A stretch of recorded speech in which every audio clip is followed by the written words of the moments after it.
सावित्रीबाई फुले यांना अभिवादन करून महाराष्ट्र नवनिर्माण सेनेचे अध्यक्ष माननीय राजसाहेब ठाकरे यांना मानाचा मुजरा या ठिकाणी आजच्या या जाहीर सभेत उपस्थित मंचावरील सर्व महायुतीचे पदाधिकारी आणि समोर जमलेले बंधू भगिनींनो, आपण 18व्या लोकसभेच्या निवडणुकीला सामोरं जात आहोत। अनेक टप्प्यांचं मतदान संपलेलं आहे। त्याचप्रमाणे येत्या 20 मेला मुंबई शहरामध्ये लोकसभेच्या उमेदवारांसाठी मतदान होणार आहे। या ठिकाणी आपण हे मतदान कशासाठी करत आहोत? या देशाची सत्ता कुणाच्या हातात दिली पाहिजे? हा देश कुणाच्या हातात सुरक्षित असेल, विकास असेल, आपला हिंदुत्वाचा वारसा असेल, हे जपण्याचं काम खरं अर्थानं झालं असेल मागच्या 10 वर्षात माननीय नरेंद्र मोदी यांच्या नेतृत्वाखाली। त्यामुळे येणाऱ्या 20 तारखेला माननीय राहुल शेवाळे साहेब यांना प्रचंड बहुमताने विजय करून आपण लोकसभेत पाठवायचंय। यासाठी आपण सर्वजण जमा झालेलो आहोत। या भारत देशामध्ये ज्या प्रकारचा विकास होत आहे, ज्या प्रकारची विकासाची गती आहे, त्याचं श्रेय खरोखर नरेंद्र मोदी साहेब यांचं आहे। आणि या विकासासाठी आणि हिंदुत्वाचा वारसा जपण्यासाठी माननीय राजसाहेब ठाकरे यांनी सुद्धा महायुतीला बिनशर्त पाठिंबा दिला आहे। परंतु महायुतीला बिनशर्त पाठिंबा जाहीर केल्यानंतर अनेकांच्या पोटात दुखायला चालू झालं। काय कामवाल्या बाया सुद्धा राजसाहेबांवर बोलायला चालू झाल्या, पण त्या पक्षात नव्हत्या। 2019 त्यांना मी आठवण करून देतो, 2019 साली माननीय आदित्य ठाकरे वरळीमधून विधानसभेची उमेदवारी अर्ज दाखल केला। त्यावेळेस ठाकरे कुटुंबातील कोणतरी पहिल्यांदा निवडणूक लढवतंय म्हणून माननीय राजसाहेब ठाकरे यांनी वरळीमध्ये महाराष्ट्र नवनिर्माण सेनेचा उमेदवार दिला नाही। तो बिनशर्त पाठिंबा नव्हता का? कल्याण डोंबिवली महानगरपालिकेत महाराष्ट्र नवनिर्माण सेनेचे 27 नगरसेवक होते। त्यावेळेसही महापौर पदाच्या निवडणुकीमध्ये मनसेने तटस्थ भूमिका घेतली आणि त्या ठिकाणी शिवसेनेचा महापौर केला। त्यावेळेस आमचा बिनशर्त पाठिंबा हटवला नाही का?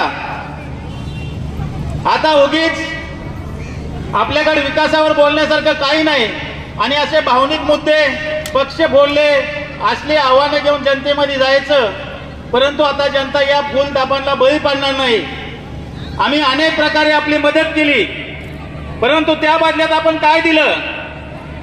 मनसे नेते माननीय अमित साहेब ठाकरे आजारी असताना, परदेशात उपचार घेत असताना तुम्ही आमचे 6 नगरसेवक चोरले आणि हे तुमचे कृत्य, हे तुमच्या नियतीला आणि निसर्गाला सुद्धा मान्य झाले नाही। आमचे 6 नगरसेवक आपण घेऊन गेलात, पण तुमचे 42 आमदार ह्याच निसर्गाने त्या गुवाहाटीच्या झाडी डोंगरामध्ये बोलवून घेतले। ही खरं तर नियतीने दिलेली तुम्हाला सजा आहे आणि आम्हाला अभिमान आहे। आम्ही राजसाहेब ठाकरे यांच्या बरोबर काम करतो, त्यांचे महाराज सैनिक आहेत। नक्कीच आम्हाला कुठं खाली बघायची वेळ येणार नाही। राजसाहेबांची भूमिका ही देशासाठी आणि देशाच्या स्वाभिमानासाठी, हिंदुत्वासाठी आहे। आता आपण मागच्या 10 दिवसात पुणे इथं एकाच मंचावर नरेंद्र मोदी साहेब आणि अमित साहेबांना पाहिलं। अमित साहेबांनी नरेंद्र मोदी साहेबांना हस्तांदोलन केलं आणि एक राजसाहेबांचे संस्कार, वडीलधाऱ्यांची आपली परंपरा म्हणून अमित साहेब नरेंद्र मोदींचे आशीर्वाद घेण्यासाठी नतमस्तक व्हायला निघाले।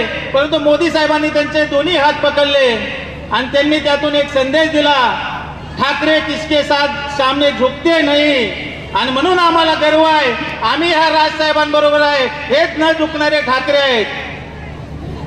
फक्त निवडणुका आल्या की मतदारांना काहीतरी भूलतापा करायची, भावनिक आव्हानं करायची आणि निवडणुका जिंकायच्या। परंतु आता हे दिवस गेलेले आहेत। या ठिकाणी फक्त विकास असेल, देशाची सुरक्षा असेल, देशातला नागरिक सुरक्षित असेल, सक्षम असेल, तरच लोक तुम्हाला मतदान करतील। आणि या ठिकाणी भारत देश अतिशय योग्य नेतृत्वाच्या हातात आहे, ते म्हणजे नरेंद्र मोदी साहेबांच्या। म्हणून येणाऱ्या निवडणुकीत या संपूर्ण भारत देशात 400 पार नाही तर 500 पार नक्की होतील अशा प्रकारचं एकंदरीत वातावरण आहे. आपल्या दक्षिण मध्य मुंबईचे उमेदवार मान्य राहुल शेवाळे साहेबांचा आपण प्रवास पाहिला तर नगरसेवकापासून स्टँडिंग कमिटीपासून 10 वर्षे खासदार असा गल्लीपासूनचा दिल्लीपर्यंतचा प्रवास त्यांनी केलेला आहे आणि त्यांना आपल्या भागातल्या विभागातल्या सर्व समस्यांची जाण आहे. अनेक समस्या सोडवण्याचं काम त्यांनी गेल्या 10 वर्षामध्ये केलेलं आहे. महानगरपालिकेत असताना अनेक समस्या त्यांनी सोडवलेल्या आहेत. चेंबूर असेल, अणुशक्तीनगर असेल, आपल्या आजूबाजूच्या भागाचे जे पण विकासाच्या योजना असतील त्यासाठी निधी देण्याचं काम माननीय राहुल शेवाळे साहेबांनी अनेकदा केलंय आणि याचा अनुभव आपल्या सर्वांना आहे. मी आज या ठिकाणी चेंबूरमधील सर्वात वाईट परिस्थिती आहे ते SRA प्रोजेक्टची. खऱ्या अर्थाने राहुल शेवाळे साहेब निवडून येतील तर आमची सर्वांची त्यांना विनंती आहे, जे SRAचे प्रोजेक्ट रखडलेले आहेत, 5-5 वर्ष लोकांना भाडी मिळाली नाहीत, लोक बेघर झालेले आहेत, त्या ठिकाणी खऱ्या अर्थाने आपल्याला प्राथमिकता या कामाला दिली पाहिजे. बिल्डिंग लोकांची मनमानी मोडीत काढली पाहिजे आणि जो लोकांना त्रास होतोय तो कुठेतरी थांबला पाहिजे. स्थानिक नगरसेवक असतील, आमदार असतील यांचे लागेबंधे बिल्डिंग लोकांशी असल्यामुळं नागरिकांच्या बाजूने त्यांना भ्रष्ट शब्द काढण्याची सुद्धा हिंमत होत नाही. हे तर खरं आमच्या चेंबूरकरांचं दुर्दैव आहे. अनेक विषय आहेत. चेंबूरमध्ये अनेक तरुण आहेत, बेरोजगार आहेत आणि सर्वात मोठं दुर्दैव म्हणजे चेंबूरमध्ये RCF, BPCL, HPCL, Tata power, ONGC अशा या कंपन्यामध्ये लाखो कर्मचारी काम करतायत, पण दुर्दैव आहेत ते परप्रांतीय बाहेरचे आहेत, ओडिसाचे आहेत, आंध्राचे आहेत. परंतु आमच्या स्थानिकाला या ठिकाणी रोजगार मिळत नाहीत. या ठिकाणी या कंपन्याचं प्रदूषण आमची जनता सहन करते, पण इथले उद्योग आणि व्यवसाय नोकऱ्या ही बाहेरची लोक करतायत. हे कुठेतरी थांबवण्याचं काम आहे आणि नक्कीच आम्ही महायुती देण्यासाठी यापुढील काळात प्रयत्न करू. अनेक जणांना बोलायचंय त्यामुळे मी आपला जास्त वेळ घेत नाही. तुर्तास या ठिकाणी थांबतो. जय हिंद, जय महाराष्ट्र, जय भीम.